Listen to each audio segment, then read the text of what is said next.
জয় শ্রী গুরুদেব, জয় শ্রীল প্রভুপাদ।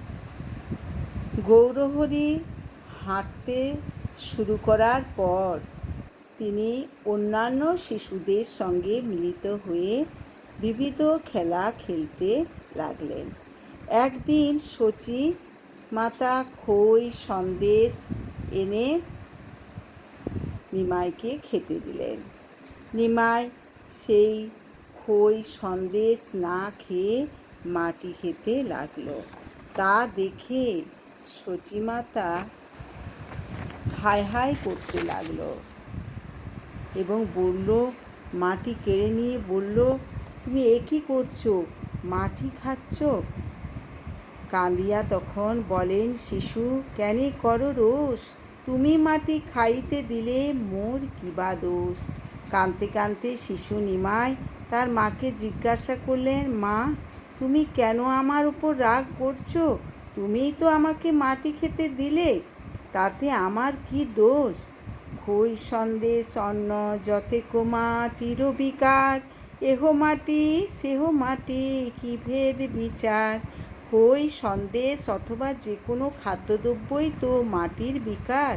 এও মাটি আর সেও মাটি, সুতরাং তাদের মধ্যে পার্থক্য কোথায়?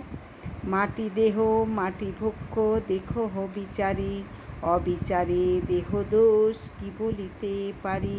এই দেহ হচ্ছে মাটির বিকার এবং খাদ্যদ্রব্যও মাটির বিকার। এই সম্বন্ধে দয়া করে একটু বিচার করে দেখো।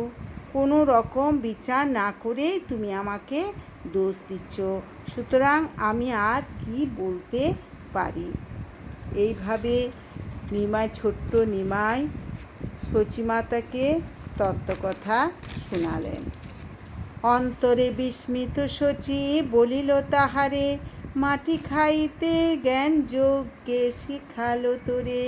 শিশুকে এভাবেই মায়াবাদ দর্শনের কথা বলতে দেখে শচীমাতা অত্যন্ত বিস্মিত হয়ে তাকে জিজ্ঞাসা করলেন, তোকে এই মাটি খার জ্ঞানযোগ কে শেখালো?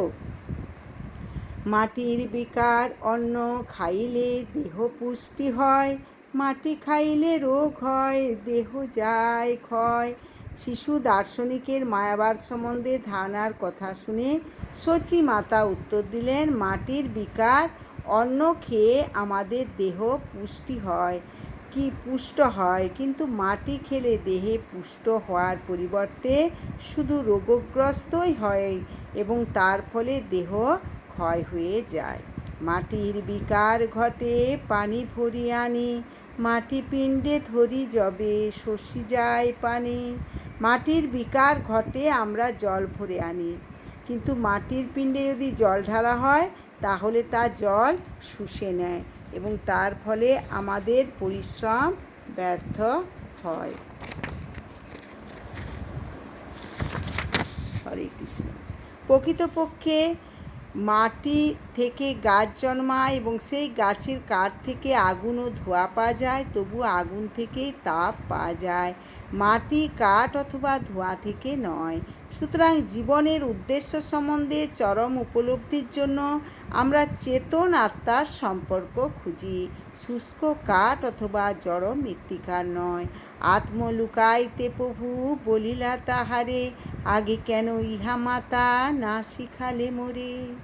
নিজের পরিচয় গোপন রাখার জন্য মহাপ্রভু তাকে বললেন, মা, আগে কেন এই তত্ত্ব তুমি আমাকে শেখাওনি? এবে সে জানিলাম আর মাটি না খাইব, ক্ষুধা লাগে যবে তবে তোমার স্তন পিব। এখন আমি যখন এই তত্ত্ব বুঝতে পেরেছি, তখন আমি আর মাটি খাবো না। যখনই আমার খিদে পাবে তখন আমি তোমার স্তন পান করব।